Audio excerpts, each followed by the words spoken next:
ಒಂದು mass leadership ಯಾರಿಗಿದೆ ರೀ ಕಾಂಗ್ರೆಸ್ನಲ್ಲೇ? B J ಪಿಯಲ್ಲಿ ಯಾರು ಇರ್ಬೋದು, ಮತ್ತು ಬೇರೆ ಕಾಂಗ್ರೆಸ್ನಲ್ಲಿ ಯಾರಿದ್ದಾರೆ ಅಂತ ಪ್ರಶ್ನೆ ಬಂದಾಗ ಡಿ ಕೆ ಶಿವಕುಮಾರ್ ಅವ್ರು ಬರ್ತಾರೆ.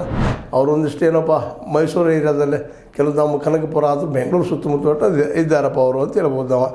ಇನ್ನು ಉಳಿದವ್ರು ಯಾರಪ್ಪ ಬಿ ಜೆ ಪಿಲಿ? ಹಾಗೆ ನಮ್ಮ ಇವರು ಸತೀಶ್ ಜಾರಕಿಹೊಳಿ ಅವರು ಬೆಳಗಾವಿ ಸುತ್ತಮುತ್ತಲೂ ಅವರು ಒಳ್ಳೆಯ ಪ್ರಭಾವ ಹೊಂದಿದ್ದಾರೆ. ಆದರೆ ಒಂದು ರಾಜ್ಯ ಮಟ್ಟಕ್ಕೆ ಏನು ಬೇಕಾಗಿತ್ತು ಅದು ಈ ತುರ್ತಕ್ಕಿಲ್ಲ, ಮುಂದಿನ ಹತ್ತಿರಕ್ಕೆ ಗೊತ್ತಿಲ್ಲ, ಮುಂದಿನ ಭವಿಷ್ಯ ಬಗ್ಗೆ ಹೇಳೋಕ್ಕೆ ಸಾಧ್ಯ ಇಲ್ಲ. ಯಾಕೆ ಒಂದು ಕಾಲಾಗಿದೆ ಸತೀಶ್ ಜಾರಕಿಹೊಳಿ ಅವರಾಗಿರ್ಬೋದು, ಮತ್ತೊಬ್ಬರಾಗಿರ್ಬೋದು, ಇನ್ನೊಬ್ರು ಯಾರು ಇರ್ಬೋದು, ಈ ಹಂತಕ್ಕೆ ಬೆಳೀತಾ ಇದ್ದರು. ಡಿ ಕೆ ಶಿವಕುಮಾರ್ ಈ ಹಂತಕ್ಕೆ ಬೆಳೀತಾರೆ ಅಂತ ಅವ್ರಿಗೂ ಕಲ್ಪನೆ ಇರಲಿಲ್ಲ.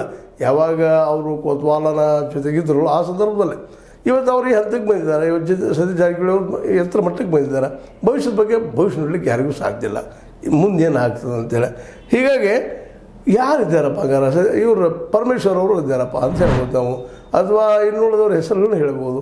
ಆದರೆ ಇಡೀ ಕರ್ನಾಟಕದ ತುಂಬೆಲ್ಲ ಒಳ್ಳೆಯ ವ್ಯಕ್ತಿತ್ವ ಇದ್ದಂಥದ್ದು, ಅದರಲ್ಲೂ ಮಾಸ್ ಲೀಡರ್ಶಿಪ್ ಅಂತೀವಿ ನಾವು ಅದನ್ನು, ಅದು ಇದ್ದಿದ್ದು ಸಿದ್ದರಾಮಯ್ಯ ಒಬ್ಬರಿಗೆ ಕಾಂಗ್ರೆಸ್ನಲ್ಲ.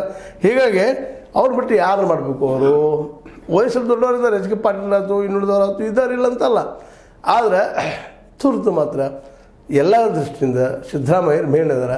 ಮತ್ತು ಅವ್ರು ಕಿತ್ತಾಕುವ ಶಕ್ತಿ ತುರ್ತು ಮಾತ್ರ ಹೌದು ಅನ್ನೋದ್ರಲ್ಲಿ ಸತ್ಯದ, ಅರ್ಧ ಸತ್ಯದ. ನಮ್ಮ ಇವರು ಆರ್ ಅಶೋಕ್ ಹೇಳೋದ್ರಲ್ಲ, ಇಲ್ಲ ಅವ್ರಿಗೆ ಅಷ್ಟು ಶಕ್ತಿ ಇಲ್ಲ ಅಂತ. ಹೌದು, ಹಾಫ್ ಏನಪ್ಪ ಅಂದ್ರೆ ಸತ್ಯದು, ಅರ್ಧ ಸತ್ಯದು. ಯಾಕಂತಂದ್ರೆ ಈಗ ಅವ್ರನ್ನ ಕಿತ್ತಾಕಿ ಮತ್ತು ಇದರಲ್ಲೇ ಪಾರ್ಟಿಯಲ್ಲಿ ಗೊಂದಲ ಹಿಡಿಸಿ ಅದರ ಮತ್ತೆ ಕಾರಣ ಹೋಗಿದ್ರು ಇದ್ದವ್ರನ್ನ ಮುಂದುವರ್ಸ್ಕೊಂಡು ಹೋಗಿ ಯೋಗ್ಯಪ್ಪ ಅನ್ನೋ ಸ್ಥಿತಿಗಳು ಇದ್ದಾರೆ.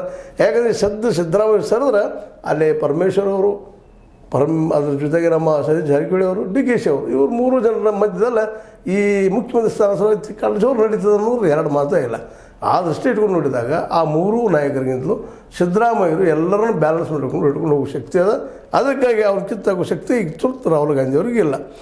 ಒಟ್ಟಿನಲ್ಲಿ ರಾಜ್ಯದ ಕಾಂಗ್ರೆಸ್ ಪಕ್ಷದಲ್ಲಿ ಮುಖ್ಯಮಂತ್ರಿ ಸ್ಥಾನವನ್ನು ಸಮರ್ಥವಾಗಿ ನಿಭಾಯಿಸಬಲ್ಲ ಒಬ್ಬ ನಾಯಕನೂ ಇಲ್ಲದೆ ಆ ಪಕ್ಷದ ಹೈಕಮಾಂಡ್ ತ್ರಿಶಂಕು ಸ್ಥಿತಿಯಲ್ಲಿದೆ ಅಂತ ಹೇಳ್ತಾ ಇದ್ದಾರೆ. ಅಂದ್ರೆ ಅವ್ರನ್ನ ಬಿಟ್ಟು ಮತ್ತಾರು ಇಲ್ಲಪ್ಪ, ಅವ್ರನ್ನ ಮಾಡಬೇಕು ಒಳ್ಳೆ ಸಿದ್ದರಾಮಯ್ಯರನ್ನ. ಹೀಗಾಗಿ ತ್ರಿಶಂಕು